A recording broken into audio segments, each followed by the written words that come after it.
하나님 말씀은 마태복음 8장 23절에서 27절입니다. 마태복음 8장 23절에서 27절 말씀을 함께 합독하겠습니다. 시작. 배에 오르심에 제자들이 쫓았더니 바다에 큰 놀이 일어나 물결이 배에 덮이게 되었으되 예수는 주무시는지라. 그 제자들이 나와 깨우며 가로되 주여 구원하소서, 우리가 죽겠나이다. 예수께서 이르시되 어찌하여 무서워하느냐, 믿음이 적은 자들아 하시고 곧 일어나사 바람과 바다를 꾸짖으신데 아주 잔잔하게 되거늘 그 사람들이 기이 여겨 가로되 이 어떠한 사람이기에 바람과 바다도 순종하는고 하더라. 아멘.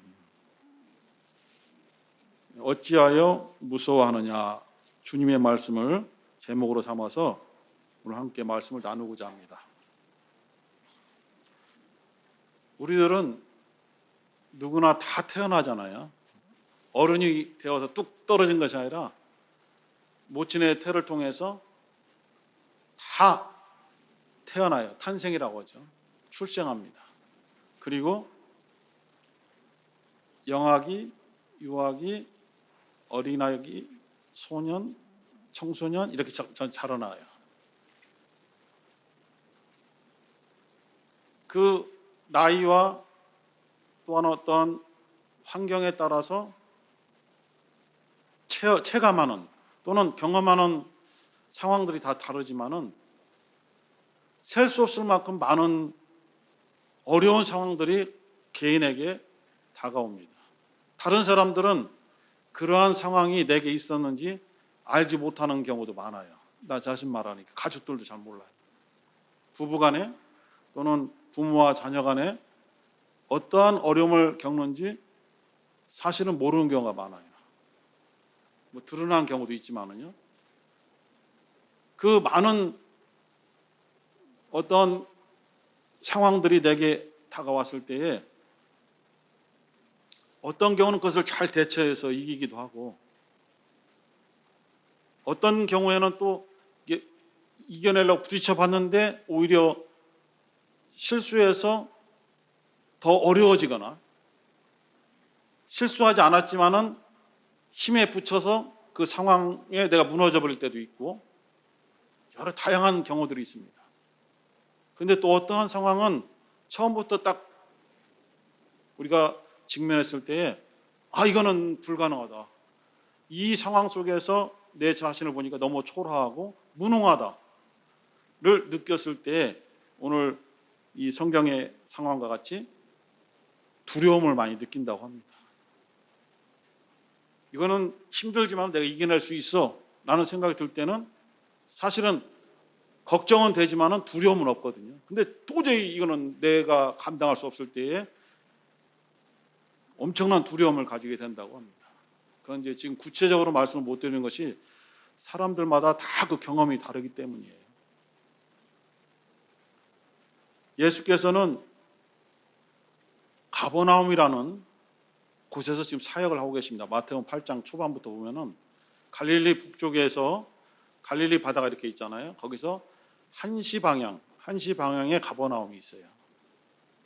그 가버나움에서 사역을 하시는데 제일 먼저 등장한 사건이 여러분이 잘 알고 있는 백부장, 주여 말씀만 하옵소서 우리 집에 오심을 감당할 수 없나이다 한 그 사건이 있어요. 로마의 군인이죠. 그리고 로마인입니다. 우월감을 가지고 있고 이스라엘은 로마의 식민지잖아요. 그리고 로마인들은 자기에게 딸린 하인들을 인격으로 대하지 않습니다. 하나의 자신의 재산, 소유물로 보죠. 그런데 하인들이 전부 천박하거나 무지하거나 그런 것이 아니고 로마가 가는 곳마다 전쟁에서 승리해서 포로들을 잡아오잖아요. 그들이 종이 되는 것이거든요. 근데 그 포로가 된 사람들 중에서는 굉장히 학식이 높은 사람들도 많고 귀족들도 많고 왕족들도 많고 상당한 다방면에 뛰어난 사람들이 많이 있지만은 로마인들에게 잡혀오면은 그냥 그 집에 부속물이 되는 거예요. 아무런 인격도 없어요. 그런데 이 마태복음 8장에 등장한 백부장의 경우는 전혀 우리가 생각지 못한 상황이에요. 그냥 일반 로마 시민도 아니고 로마 군인이란 그런 신분이죠. 더더구나 항상 명령하던 그런 장교입니다. 그런데 그 하인을 살리기 위해서 로마가 정복하고 있는 식민국가의 한 유대인에게 부탁을 하는 거예요. 우리는 물론 예수님이니까 그렇게 할 수 있지 생각하지만은 로마인의 눈으로 봤을 때는 이건 상상이 안 되는 것이죠. 예수, 우리 하인 좀 고쳐봐. 이렇게 할 수 있는 입장이에요. 사실 로마 장교는. 그런데 그렇게 하지 않고 자기의 그 인맥을 막 동원하고 그러지 않습니까? 유대인 장로들과 친분을 많이 쌓았다가 그 장로들한테 부탁을 해서 당신들이 존경하는 저 랍비인 줄 알으니까 랍비인 예수를 좀 만날 기회를 달라. 그에게 대화를 할 수 있는 어떠한 기회를 만들어 달라. 이게 부르커잖아요. 부르커가 우리나라는 좀 인식이 나쁘지만은 합당한 부르커들이 이제 미국에 있잖아요. 정치에 로비스트. 근데 이 백부장은 자신의 모든 것을 다 내려놨어요. 주님 앞에. 주님 앞에 한 유대인 앞에 간구한다는 것 자체가 아니 내려놓은 거예요. 그리고 자기 아들, 딸도 아니에요. 어떻게 보면은 죽어서 없어져도 큰 타격을 받지 않는 종이 하나가 아픈 거거든요. 그런데 그 종을 위해서 주님께 간청했을 때 주님이 이스라엘 사람들 중에서도 오랫동안 하나님 말씀인 율법으로 연단받고 하나님을 섬기며 하나님의 백성이라고 주장했던 이스라엘 사람들 중에서도 이러한 살아있는 믿음을 가진 사람을 본 적이 없다라고 주께서 말씀하셨어요. 내가 지금 너의 집에 신방을 가서 고쳐주겠다. 같이 가자 하신 거거든요. 그때 이제 백부장이 주님 감당할 수 없습니다. 주님의 권세와 주님의 말씀을 통해서 또 주님의 하신 사역을 통해서 주님이 어떠한 위치에 있는지를 저는 충분히 받아들였고 인정합니다. 제 경우로 봤을 때에 제가 장교이기 때문에 사병들에게 우하면은 오른쪽으로 돌고 좌양자하면 왼쪽으로 돌죠. 근데 가끔 가다가 반대로 하는 사람이 있어요. 아주 고생했어요. 우리 논사훈련소 들어갔는데요. 그게 안 되는가 봐요. 앞으로 가다가 뒤로 가면은 마주보고 있어, 마주보고. 그래갖고 내가 틀린 줄 알고 돌다 보면 같이 막 혼나는 거예요. 그래서 그렇게 말을 잘 안 되는 사람을 고문관이라고 하거든요. 그리고 또 이렇게 올렸고, 팔을. 이게 안 되는가 봐요. 연예인들도 진짜 사나이 끌려가다 보니까 이렇게 되더라고요. 얼마 긴장하니까 이렇게 돼야 맞거든요. 근데 이렇게 올라가. 자꾸 걷는 것도 이상한데. 이렇게 장교가 명령하면 그대로 따르는 것이거든요. 이러한 어떤 명령체를 아는 백부장이 예수님께 저도 이렇게 하는 사회에서 지냈기 때문에 충분히 주님의 권세를 받아들일 수 있습니다. 말씀으로 명령만 해주세요. 예수님이 깜짝 놀란 거 아닙니까? 가라. 너의 믿음이 그 하인을 살렸다. 그리고 로마 백부장이 집으로 돌아갈 때에 다른 하인들이 나와서 그 아픈 하인이 갑자기 치료받아서 건강했다는 것을 얘기하죠. 언제 그랬느냐? 알아보니까 주님이 명령하신 그때에 나선 거예요. 그 사건이 로마서 8장 5절부터 13절까지 있습니다. 가버나움이라는 곳에서 했어요. 그리고 주님이 쉴 틈이 없어요. 함께하던 베드로의 장모가 이른 물을 열병에 끙끙 앓으면서 거의 죽게 됐어요. 주님께서 베드로의 장모 집에 들어가서 열병을 꾸짖고 베드로의 장모를 살리신 사건이 연이어서 14절, 15절에 있습니다. 점점 예수님의 소문이 퍼져나가니까 좀 쉬려고 했는데 16절에 보니까 저물매, 해가 지고 어두워져서 좀 쉬어야 되거든요. 그런데 사람들이 귀신 들린 자를 많이 데리고 왔고 병든 자를 많이 데리고 왔어요. 쉴 틈이 없는 거예요. 식사할 겨를도 없어요, 주님이. 그리고 말씀으로 귀신을 내어 쫓으시고 병을 고치신 사건이 8장 16절에 계속 연이어 있죠. 하나님의 아들이니까 지치지 않겠지 생각하지만 그것은 아니죠. 주님께서 말씀이 육신이 되어 오셨을 때는 우리의 연약한 조건 속에 들어오셨고 똑같이 체력적인 한계를 가지고 있고 잠을 못 주무시면 졸리기도 하시고 또 너무 힘들면 주무시기도 해야 되거든요. 그것을 인정해야 돼요. 이런 연약한 상태에서 우리를 사랑하셨고 이렇게 힘든 상황 속에서 아픔 속에 있는 사람들을 무시하지 않고 그들에게 말씀을 전해주시고 안수해주시고 축사해주시고 해서 그들을 고쳐주신 거예요. 본인은 자꾸 지금 심각한 지금 극심한 피로 속에 들어가고 있거든요.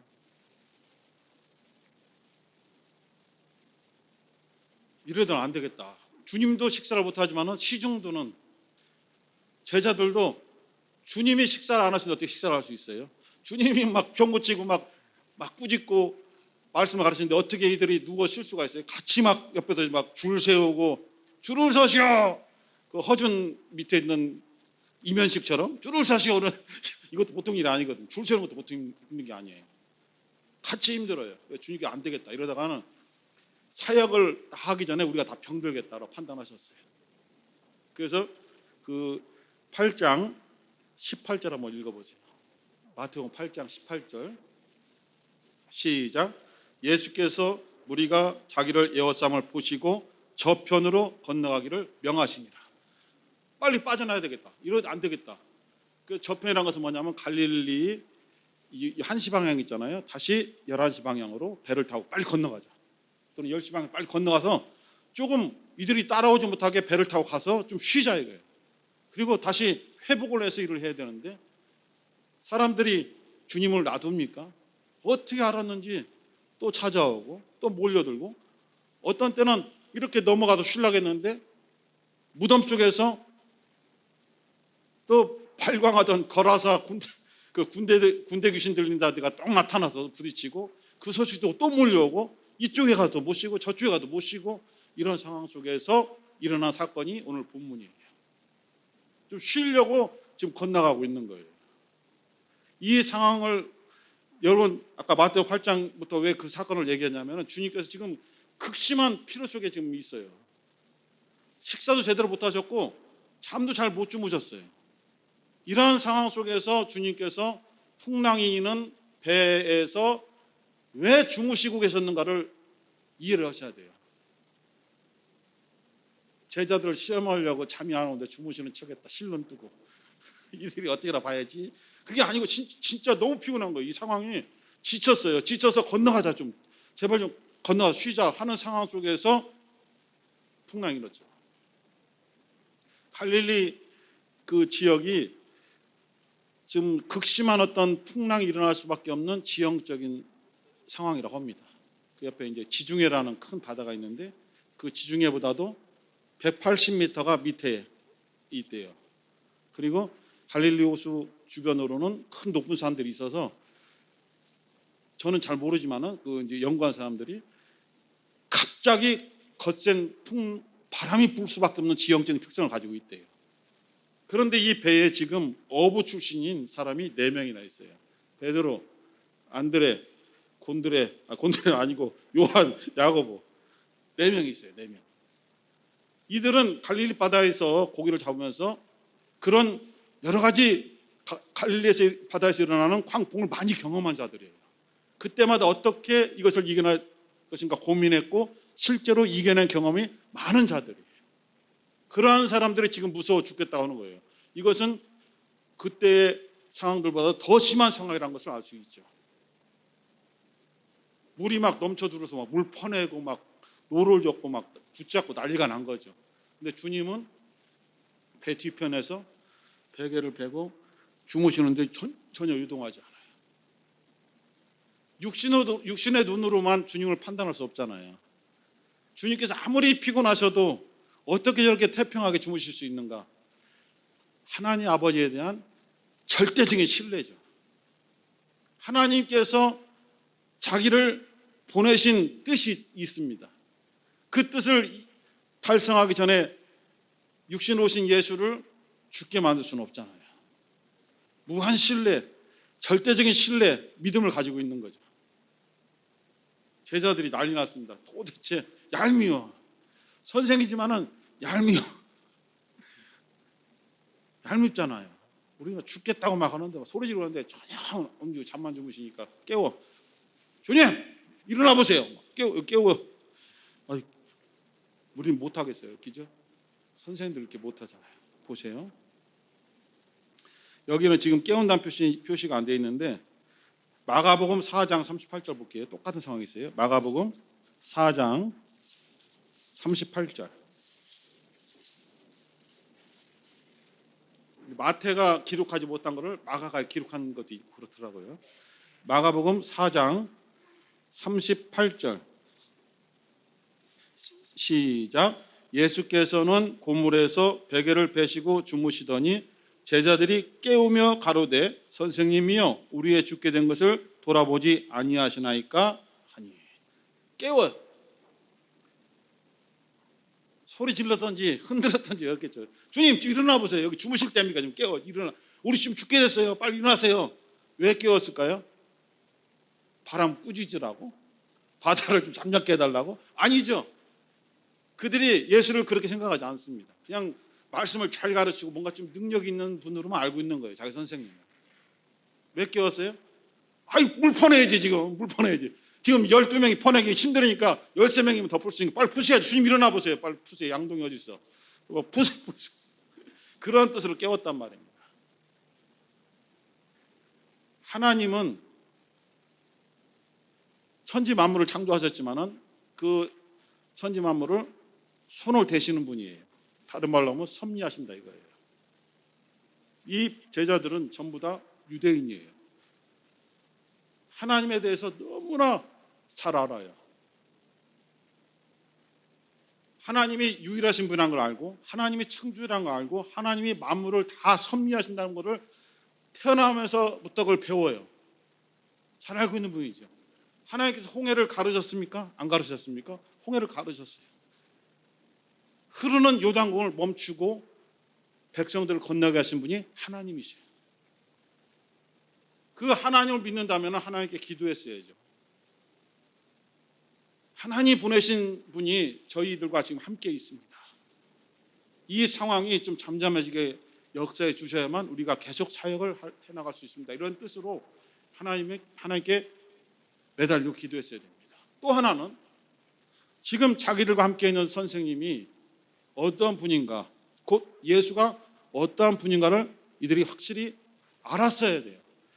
이들이 이적을 안 본 것이 아니에요. 주님이 행하신 이적들을 항상 지켜봤고 의술로 고칠 수 없는 병을 고치신 것을 직접 보았고 베드로는 자기 가족, 자기 장모님이 죽게 됐을 때 주님이 치료하신 것을 직접 보았고 놀라운 능력들을 행한 것을 다 지켜본 자들이라 이것입니다.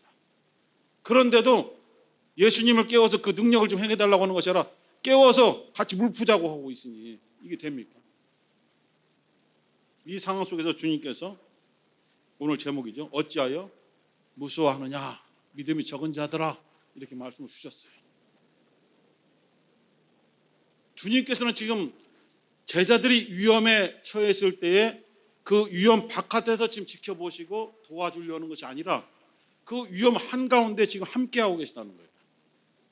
다른 말로 하면 우리가 생활해 가면서 처음에 서두에 말씀드린 것처럼 각각 나만이 알고 있는 또는 우리 가족만이 알고 있는 어려운 위험 상황을 우리가 막 많이 수도 없이 닥친단 말입니다. 그때 우리만 아픔을 당하거나 우리만 위험 상황에 빠진 것이 아니라 그 상황 속에 임마누엘 하신 주님께서 우리와 함께 하신다는 것을 우리 잊어버리잖아요. 우리 바깥에 계신 분이 아니잖아요. 고린도후서 13장 5절처럼 주님께서 내 안에 있다는 것을 우리는 확증을 가진 자들이에요. 우리 안에 계시잖아요. 우리 교회는 잘 쓰지 않았지만 항상 그리스도의 내주라는 내주, 이 안에 거하심, 내주, 또 장로교에서 흔히 말하는 하나님과의 인격적인 교제, 인격적인 체험, 우리는 잘 쓰지 않죠. 인격적인 것이 무엇인가? 그것은 논리적이거나 이론적인 것이 아니라 실제로 대화하고 실제로 지정의적으로 지성 감정 의지로 체험하고 있다는 뜻이거든요. 살아계신 하나님을 체험하는 거죠. 점잖게 하나님을 만난다는 것이 아니라 하나님을 살아있는 하나님을 체험한다는 것이 인격적으로 하나님 만난다는 것이거든요. 지금 주님이 제자들의 위험에 처한 그 배에 함께 계시다는 거예요. 그러면 이들은 두려움에 빠지면 안 되죠. 그 위험 상황을 해결해 줄 수 있는 키, 열쇠, 능력을 가지신 분이 지금 자기들과 함께 계시니까. 베드로가 무리를 걷죠. 오늘 찬양에도 나왔지만은 무리를 걷죠.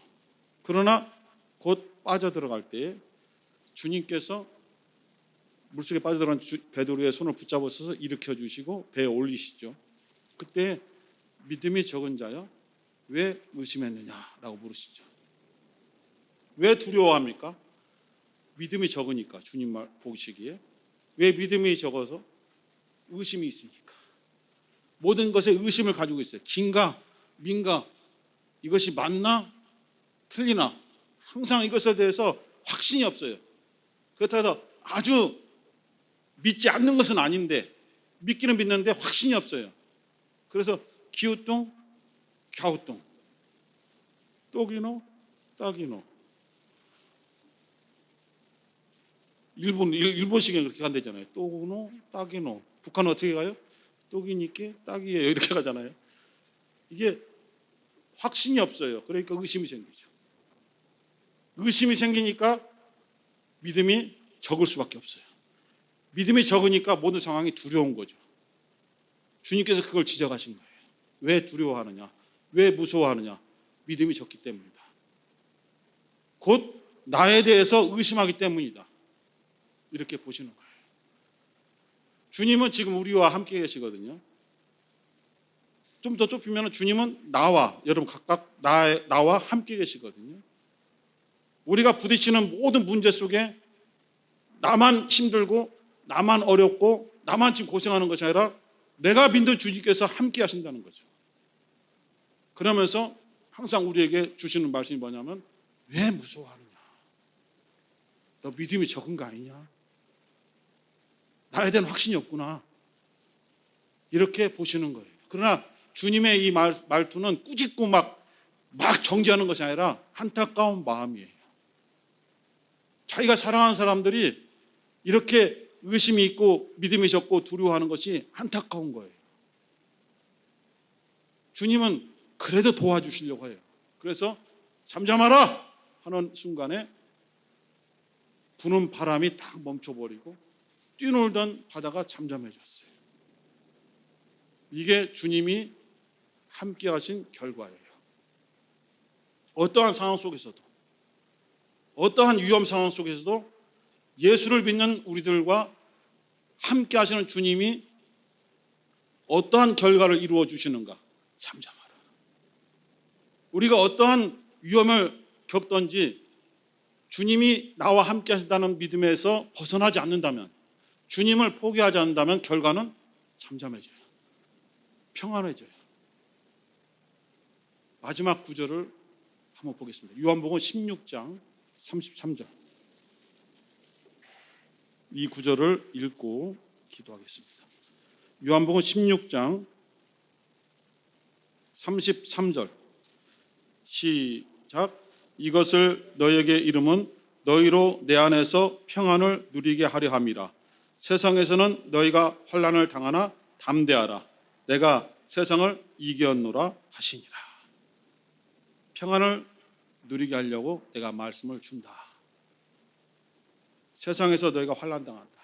그것은 공적인 것이든 개인적인 것이든 위험, 어려움을 당하게 될 것인데 담대하길 바란다. 두려워하지 말고 담대하길 바란다. 왜냐하면 너희들과 함께 있는 내가 이미 세상을 이긴 자다. 세상을 이긴 내가 너와 함께하니 담대하라. 환난을 이길 수 있다. 이런 말씀을 주신 것입니다. 오늘 기도하시면서 주님이 지금 내게 이렇게 말씀을 주시네요. 어찌하여 무서워하느냐라고 지금 우리 각각에게 말씀을 주셨습니다. 이에 우리가 답을 해야 되겠습니다. 주님, 의심한 것을 용서하시고 믿음이 적은 것을 용서하시고 의심이 떠나고 주님의 말씀에 대한 확신 있게 도와주시고 믿음을 강건하게 도와주시옵고 두려움을 물리치고 담대하게 도와주옵소서. 주여 한번 부르시고 기도하겠습니다. 주여.